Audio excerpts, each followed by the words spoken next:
One of the most important yet often forgotten about skills in Magic the Gathering is sideboarding. Whether you're playing Friday Night Magic, your local store championship, or even in a Magic the Gathering Spotlight Series tournament, well over half of all games you play are after sideboarding. If your opponent is better at sideboarding than you, this leaves you at a significant disadvantage, even if your deck has a good matchup against what they've brought to battle with. Sideboarding is also a skill that can be hard to practice and train for, since there are rarely hard and fast right answers. What's more, sideboarding is something of an invisible skill. It's very hard to recognize when good sideboarding wins you a match of Magic, or bad sideboarding loses you a match. Sometimes you might also sideboard poorly and still win. That's the nature of playing a game with as much variance as Magic has. When this happens, it can solidify bad habits and make you less likely to improve your skills. All that is to say that sideboarding is both incredibly necessary and incredibly tricky. A difficult combination for intermediate players who want to take their game to the next level. In this video, we will be doing just that, an intermediate guide to not only the why of sideboarding, but how to improve your skill and ability at sideboarding. After all, what makes a card a good sideboard card, and how do you fine-tune your sideboard to your expected meta game? All those questions and more, as well as how to avoid some of the most common mistakes many Magic the Gathering players make when sideboarding, are what's in store, so let's take a look. And if you are in the Portland area this January 21st, I will be hosting a Magic Origins Flashback Draft. Playing a Magic Origins Flashback Draft with me, the Professor. Remember Magic Origins? That awesome set from years ago? Don't answer the question about how long ago it was, but just come on down to Mox Boarding House Portland and play in a Magic Origins Draft with me, Magic the Gathering's second oldest content creator. Mox Boarding House Portland is the physical store location of Card Kingdom, sponsor of this channel. There's actually game stores in Seattle, Washington, both in Ballard and Bellevue, and they just opened one up in Arizona. But I'll be playing at the Portland location on January 21st, and I am so excited. Mox Boarding House is truly nerd heaven, with a giant selection of board games, TCGs, Warhammer and Dungeons and Dragons books, and even a full restaurant and bar where you and friends can play games and grab a delicious bite to eat. So if you're in the Portland area and want to draft Magic Origins and maybe get to play against me, the Professor, I'll include links in this video's description, and all attendees are going to get a signed promo card from me, the Professor. And if you're not by a Mox Boarding House location, you can always shop Card Kingdom's giant library of cards and accessories via our affiliate link at www.cardkingdom.com/TCC. Always check your local game store first for events and cards, but if you're looking to order something online, why not start by checking out www.cardkingdom.com/TCC and see all the awesome stuff via my affiliate link. Or if your local game store is Mox Boarding House Portland, then come draft Magic Origins with me, the Professor. I'm excited to draft Magic Origins and maybe shuffle up and play a few games of Magic with all of you, so I'll see you this January 21st. It's me, the Professor! Let's begin with what is a sideboard and why do we do it? So what exactly is a sideboard? Well, many Magic the Gathering players consider it a list of specialized backup cards to bring in to address specific matchups. And in the most basic sense, this is true, but there is a better way to look at it. More than a decade ago, Magic veterans V. Moskowitz first introduced a way to conceptualize sideboarding known as the elephant. The idea is simple. Your sideboard is not a separate entity from your main deck. It's not a spare tire. Your main deck is not a fully functioning card. You should think instead of your main deck and your sideboard as one singular 75-card entity rather than a 60-card entity with a 15-card appendix. What this means is that you should not tune your main deck in a vacuum and then cobble together an additional suite of 15 sideboard cards that seem good against the top decks in the metagame. Each post-board game you play is an opportunity to present the best 60 cards possible out of a total pool of finely tuned 75 cards. To do this, you need to consider all the same things that you consider when you tune your main deck. mana curve, color requirements, threat density, disruption suite, and game plan. So now that we've answered the what about sideboarding, what about the why? There are 3 main reasons to sideboard. Number 1, to bring good cards in. Number 2, to take bad cards out. And number 3, to adjust to cards we expect our opponent to bring in or take out. But what do we mean by a good card? Well, as a very basic example, if you're playing against an aggro deck, you want to bring in additional spot removal and maybe some sideboard sweepers. If you have a big life-linking threat that dominates combat in your sideboard, you'd want that in too. On the other hand, if you're playing against a control deck, you probably want to take out a lot of your creature removal, since your opponent's deck will be very creature light, and anytime you draw a removal spell that doesn't have a good target, you've effectively wasted a draw step. This means spot removal spells tend to be bad cards after sideboarding in matchups versus control. The third reason for sideboarding complicates the good card, bad card dichotomy, though. See, your opponent will also be adjusting their deck to be a better deck against your deck. That means a specific card in your main deck that might have been good or bad in game 1 may not continue to be good or bad after sideboarding. There are 2 prime examples for this. First, if you're piloting a control deck against standard mono-red, your Day of Judgments are probably quite good in game 1, since you have less spot removal and they won't have many grindy threats. Post-board, however, you'll have upped your spot removal count, and your opponent will have adjusted to a slower game plan by bringing in grindy threats like Urabrask's Forge. That Day of Judgment in your hand will look really silly if you've killed all your opponent's creatures with spot removal and are staring in Urabrask's Forge ticking up turn after turn. Maybe you don't cut all your Day of Judgments, but you decide to trim a couple copies. Second, if you're piloting an aggro deck against a control deck, you might not want to cut all your removal spells. If your opponent is bringing in their sideboard Baneslayer Angel variant, maybe you want to leave a couple Witchstalker Frenzies so you're more likely to have an answer if your opponent plays a turn 4 Sheoldred. A common mistake that many Magic the Gathering players make when sideboarding is reacting to the way Game 1 went rather than planning ahead for how Games 2 and 3 are likely to go. To some extent, you should be capable of adjusting your deck if something happens Game 1 that you didn't expect, but by and large, you should consider Game 1s of a matchup as mostly distinct from post-sideboard games. The last thing you want to do is walk headfirst into your opponent's post-sideboarding plan. Maybe you brought in a bunch of graveyard hate for your opponent's Pioneer Is It Phoenix deck, only to find they boarded out their Arc-like Phoenixes and boarded in graveyard-agnostic cards like Crackling Drake or Young Pyromancer. Or maybe you're playing a post-board game against Lotus Field and staring at the negate in your hand as your opponent puts a Dragonlord Dramoka onto the stack. Part 2. How to improve. Every game of Magic is, of course, different. Metagames change from month to month as players adapt to the decks that they see in a given tournament.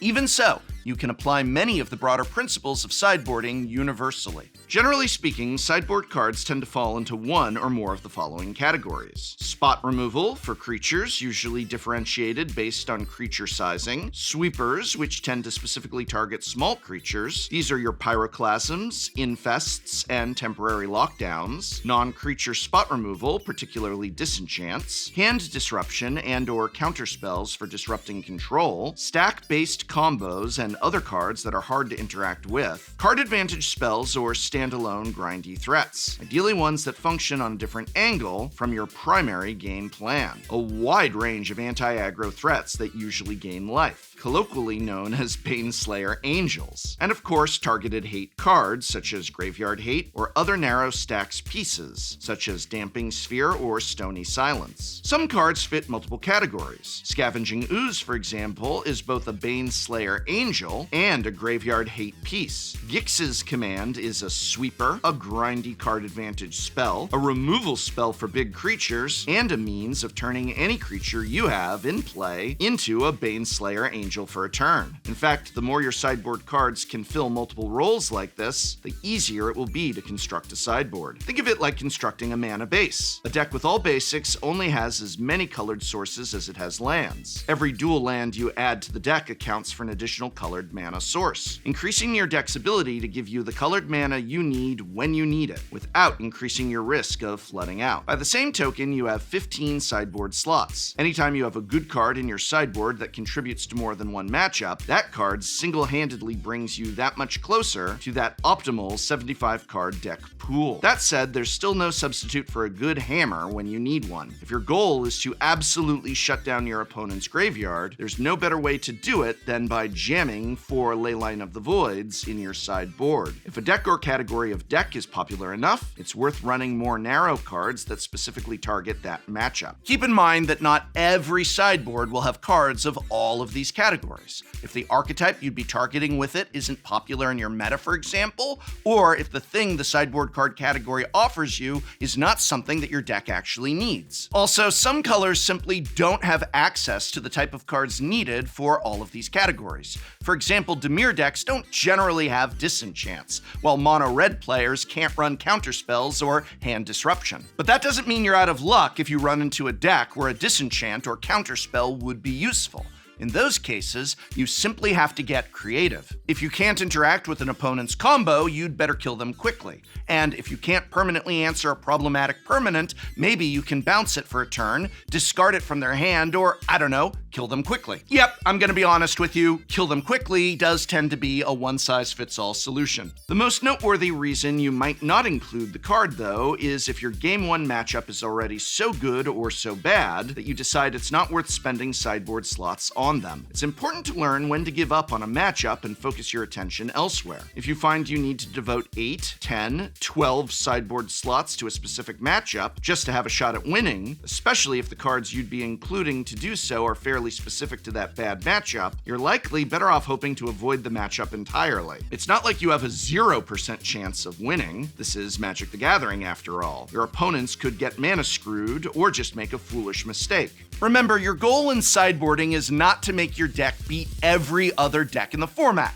If you are able to somehow do that, then both good job and your deck should probably be banned. Your actual goal is to maximize your deck's average win rate against your expected metagame as a whole. Sometimes that means sacrificing a really bad matchup or not totally locking down a really good matchup in order to give yourself some percentage points against a matchup that's closer. Other times it means including those 1 to 2 extra cards that really push your good matchup's win percentage over the top because the deck in question is likely to be the most popular one in the room.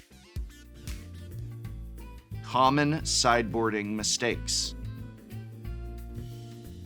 Let's talk about some common pitfalls players run into when sideboarding. The first is by far the most common among many Magic the Gathering players: the problem of over-sideboarding. You don't have to bring in every card in your sideboard that could conceivably be useful in the matchup, not if you have to cut good cards from your deck in order to run them. Over-sideboarding has a tendency to dilute your primary game plan. Remember, you can't just disrupt your opponent. You also have to win the game. Sideboard cards also tend to have diminishing returns. Your second Leyline of the Void is a lot worse than your first.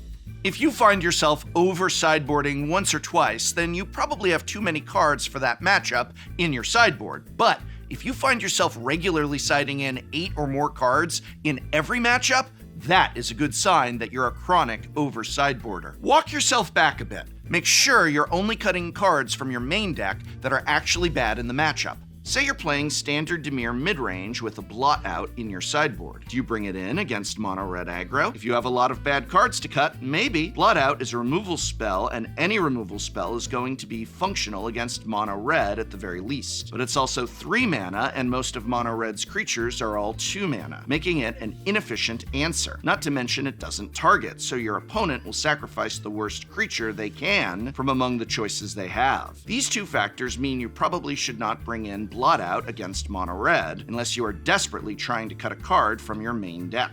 Unless you have a transformational sideboard plan, which I'll discuss in just a moment, your deck should do roughly the same thing post-board as it did in Game 1, though probably a little slower to account for the increase in interaction. Sideboard cards should help you win when you draw them, but you should be capable of winning the game however you normally would when you don't. If you're too reliant on your sideboard cards for winning games, you're liable to become a chronic over-sideboarder. Honestly, a lot of decks don't even need a grindy sideboard card. If you're a combo deck, for instance, do you really need a sideboard pivot threat? Or can you just run enough answers to your opponent's hate pieces that you can battle through whatever they throw at you? If you're a mid-range deck, isn't your deck already full of grindy cards? Why do you need to sideboard more? The point of a grindy sideboard card is to increase your raw card quality in low-resource, high-disruption matchups. You want to be able to trade back and forth with your opponent, then slam your standalone threat and trust it to take you home. If you are good enough at weathering your opponent's hate, you don't need the benefit a grindy card offers. Drawing a grindy hate piece when you're trying to combo off or when you need to apply fast pressure is just as bad as drawing a dead card in any other circumstance. The last and simplest mistake to avoid: do not just cut cards from your deck at random when you sideboard. I'll be honest with you, I'm a little guilty of this myself. But you and I should always both remember to only cut cards that are actually bad. You should have a specific reason, in other words, for why you're cutting the cards that you're cutting and be able to defend that reason if pressed. I genuinely like to imagine people asking me, hey, why did you take that card out when you sideboarded? If you can't defend the choice, then you're probably cutting a good card to make room for a sideboard card that you don't need. Other kinds of sideboards. The last thing I want to touch on are non-traditional sideboards. There are two notable sideboard types that fall under this umbrella, and ironically, these two types are polar opposites from one another. The first type is the wish board, which is to say a sideboard that contains a package of situational cards that you have access to via a wish effect. Something like Karn the Great Creator for artifacts, Fae of Wishes for non-creature cards, or just the literal card Wish. Wish boards are extremely powerful toolboxes of sorts. That is, without the downside of a deck reliant on tutors, naturally drawing your narrow one-ofs. Many of the cards you could wish for are both very strong and very narrow. If you were to draw one when it wasn't good, could be game losing. On the other hand, if you can wish for it at the perfect moment, it could literally be game winning. Decks with wish boards tend not to sideboard very much. Many Karn decks don't run a single sideboard card. Their sideboards entirely consist of 15 artifacts to wish for. Some wishboard decks do run a few sideboard cards, or are capable of sideboarding in wish targets occasionally. But generally speaking, wishes are only worth running in your main deck if they can grab a wide range of cards from your sideboard. Otherwise, why run a wish card at all? A wide range of wish targets takes up a lot of sideboard space, hence a decreased reliance on sideboarding. The other non-traditional sideboard is the transformational sideboard. These kinds of sideboards aim to juke your opponents entirely by boarding out all or most cards from your main deck that form your primary game plan in favor of some other, entirely different game plan in games 2 and 3. The idea here is your opponents will sideboard expecting the wrong line of attack, and their deck will therefore line up poorly against your new plan. The problem with transformational sideboards is that, like wish boards, they take up a lot of space. You can't really fine-tune your deck for different matchups if you have to bring in 10 or more cards every time you want to transform your deck. Transformational sideboards also tend to work better when they are actually a surprise. If your opponent catches wind of what you're doing, it'll scuttle any benefit you might have received from the transformation. And remember, sideboarding is not the only skill in playing Magic the Gathering. If you'd like to learn how to be better at mulligans, check out our guide to getting better at mulligans here. But I hope that this video and that video have been of some help to you. You can help me out greatly just by, well, watching the mulligan video or by hitting subscribe. And remember that I'll be playing at Mox Boarding House Portland's Magic Origins Flashback Draft this January 21st. Links to sign up for that event are in this video's description, so if you are in the Portland area and want to flashback draft with me, the professor, and play the incredible Magic Origins set, come on down to Mox Boarding House Portland.